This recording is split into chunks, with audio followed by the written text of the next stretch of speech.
warahmatullahi wabarakatuh. Hai anak-anakku yang solih dan solihah kelas 4B MI Muhammadiyah Terpadu Harapan Kota Magelang.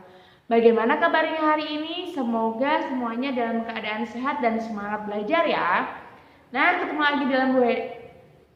lagi dengan Bu Esti hari ini dalam pembelajaran bahasa Arab. Untuk pertemuan hari ini kita akan mengulas kembali pembelajaran di bab 2 yaitu tentang alat-alat sekolah. Seperti apa materinya? Yuk kita simak baik-baik. Kemudian jika ada tugasnya bisa langsung dikerjakan dan dikirimkan ke Bu Esti. Di sini Bu Esti akan memperlihatkan beberapa gambar dari alat-alat sekolah. Silakan disimak gambarnya baik-baik. Yang pertama adalah buku. Anak-anak pasti tidak asing ya dengan buku. Buku tulis, buku paket, buku absen. Semua itu termasuk alat-alat sekolah. Yang kedua adalah lemari. Lemari ini berfungsi untuk menyimpan buku anak-anak atau juga barang-barang supaya terlihat rapi. Kemudian yang ketiga adalah meja. Ini adalah tempat anak-anak untuk menulis, meletakkan buku ketika pelajaran. Kemudian ada pensil. Ini yang biasanya anak-anak gunakan untuk menulis. Kemudian ada bangku untuk tempat duduk anak-anak, papan tulis, biasanya untuk bu guru atau pak guru yang menuliskan materi pembelajaran di papan tulis. Kemudian ada jam dinding. Biasanya pasti anak-anak melihat jam dinding ketika mendekati waktu istirahat, nunggu-nunggu. Ibu, kapan ya waktu istirahatnya? Atau ibu 10 menit lagi istirahat loh. Siapa yang suka seperti itu? Selanjutnya adalah tas sekolah. Ini untuk membawa barang-barang dari rumah ke sekolah. Biasanya berisi buku pelajaran, buku tulis, tempat pensil, dan sebagainya. Kemudian penggaris. Siapa yang kalau menggaris suka pinjam penggaris temannya? Besok tidak boleh ya kalau sudah masuk. Sekolah sudah seperti biasa, anak-anak harus membawa perlengkapan sekolahnya sendiri-sendiri. Kemudian ada yang namanya peta. Peta ini yang biasanya ada di dinding-dinding kelas. 10 benda ini yang akan kita pelajari bahasa Arabnya hari ini. Apa saja bahasa Arab? Buku, lemari, meja, pensil, bangku, atau kursi, kemudian papan tulis, jam, tas, penggaris, dan peta. Kita mulai yang pertama. Buku. Buku bahasa Arabnya adalah kitabun. Hurufnya ada kaf, ta, alif, ba. Kitabun. Kitabun buku. Buku kitabun. Kitabun buku. Yang kedua adalah lemari. Lemari bahasa Arabnya adalah khizanatun. Khizanatun adalah lemari. Lemari khizanatun. Khizanatun lemari. Lemari khizanatun. Yang ketiga, meja. Apa bahasa Arabnya meja? Bahasa Arab meja adalah maktabun. Maktabun meja. Meja, maktabun. Maktabun meja. Berikutnya yang keempat adalah pensil. Pensil bahasa Arabnya qalamu rasasin. Pensil, qalamu rasasin. Qalamu rasasin, pensil. Pensil, qalamur rasasin. Berikutnya, kursi. Kursi bahasa Arabnya adalah kursiyun. Mirip dengan bahasa Indonesianya ya. Kursi bahasa Arabnya kursiyun. Kursiyun itu kursi. Kursi itu kursiyun. Kursiyun itu kursi. Berikutnya adalah papan tulis. Papan tulis ada yang menggunakan spidol dan ada yang menggunakan kapur. Papan tulis bahasa Arabnya saburatun. Saburatun papan tulis. Papan tulis itu saburatun. Saburatun itu papan tulis. Berikutnya adalah jam dinding. Jam dinding bahasa Arabnya adalah sa'atun.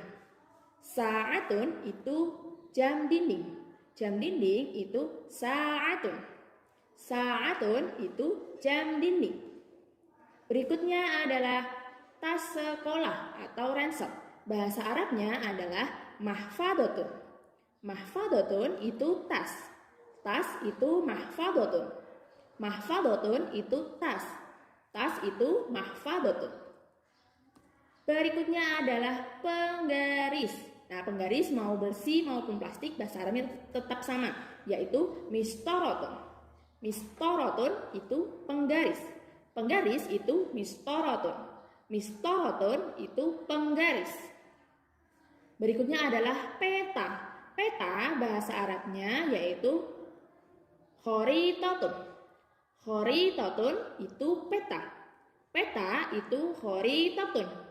Kharitatun itu peta. Nah, dalam membuat kalimat bahasa Arab dari alat-alat sekolah ini ada beberapa aturannya. Salah satunya adalah dengan menggunakan kata tunjuk atau isim isyarah. Untuk kata tunjuk ini ada dua macam. Yang pertama adalah untuk menunjukkan benda yang letaknya dekat, yaitu menggunakan kata ini. Dalam bahasa Arab menggunakan hadhihi atau hadza. Yang kedua, untuk menunjukkan benda yang letaknya jauh, menggunakan kata itu. Dalam bahasa Arab adalah tilka atau dzalika. Nah, untuk penulisan atau penggunaan hadhihi atau hadza dan tilka atau dzalika, ada aturannya juga. Oke. Kapan hadhihi atau hadza dan tilka atau dzalika ini digunakan? Nah, dalam bahasa Arab ada yang namanya isim mufrad mudzakkar atau kata benda tunggal untuk laki-laki.